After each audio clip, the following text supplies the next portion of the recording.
Bismillahirrahmanirrahim. Assalamualaikum warahmatullahi wabarakatuh. Halo teman-teman semuanya, gimana kabarnya? Mudah-mudahan kita semua dalam keadaan sehat dan masih terus semangat untuk belajar ya.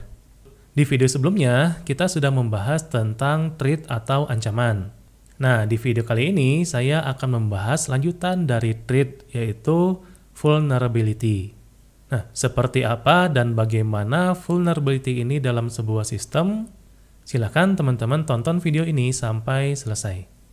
Berdasarkan definisinya, vulnerability atau kerentanan merupakan kelemahan dari sebuah sistem yang dapat dieksploitasi oleh sumber ancaman, seperti serangan dari eksternal atau miskonfigurasi perangkat kerasnya, dan lain-lain.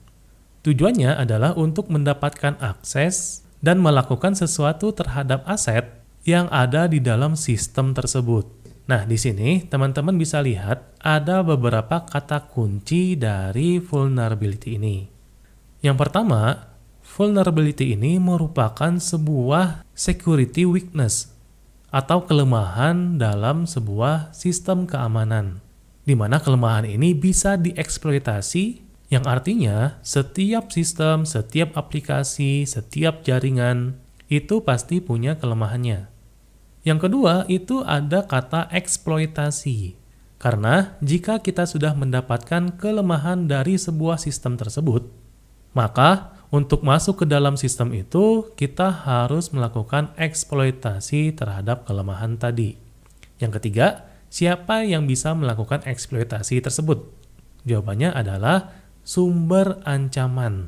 Sumber ancaman ini sudah kita bahas di video tentang threat. Contohnya seperti hacker atau cracker, pegawai yang disuap oleh orang lain, atau pegawai yang punya dendam terhadap perusahaan kita. Bisa juga ancaman dari kesalahan konfigurasi.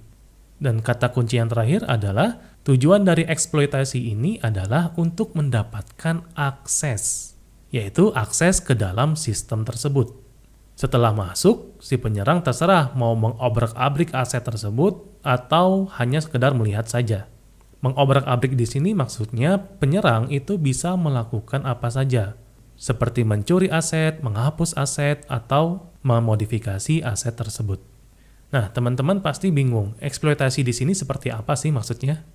Jadi, syarat untuk melakukan eksploitasi ini, si penyerang harus terkoneksi ke dalam sistem tersebut. Karena kalau nggak terhubung ya sama aja bohong. Setelah itu, untuk melakukan eksploitasinya, banyak sekali teknik yang bisa digunakan oleh si penyerang.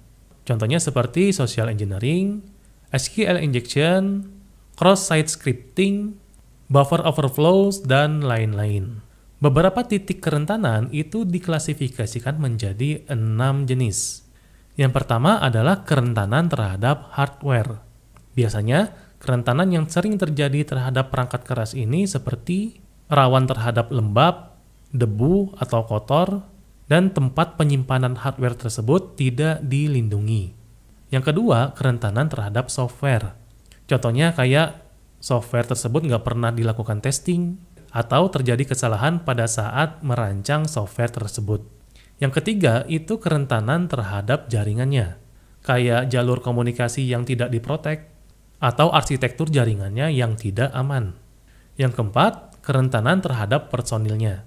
Contohnya kayak kita ngerekrut pegawai padahal tidak sesuai dengan kompetensinya atau keahliannya, atau kesadaran akan keamanan dari orang tersebut itu masih kurang. Yang kelima itu kerentanan di lingkungan kerjanya. Contoh kayak kantor itu berada di area yang rawan banjir, atau listrik di daerah tersebut sering mati atau terjadi pemadaman secara bergilir. Yang terakhir itu adalah kerentanan dari organisasi itu sendiri. Contoh misalkan ngaudit sistemnya jarang-jarang, kurangnya rencana untuk keberlangsungan organisasi tersebut, atau bahkan keamanannya yang kurang. Nah, itu contoh-contoh dari beberapa klasifikasi di atas. Masih banyak lagi contoh-contoh yang lain. Beberapa metode yang bisa kita gunakan untuk mencari atau menemukan kelemahan tersebut antara lain dengan menggunakan vulnerability scanning, penetration testing, dan juga bisa menggunakan Google hacking. Vulnerability scanning di sini maksudnya kita menggunakan software atau aplikasi-aplikasi yang tersedia yang memang dirancang untuk menemukan kerentanan dari aplikasi, jaringan, atau sistem itu sendiri. Atau yang kedua, bisa juga kita menggunakan penetration testing, di mana di sini kita meng-hire seorang white hat hacker atau ethical hacker untuk melakukan pengujian terhadap sistem atau jaringan kita. Atau cara yang ketiga, kita bisa menggunakan Google hacking.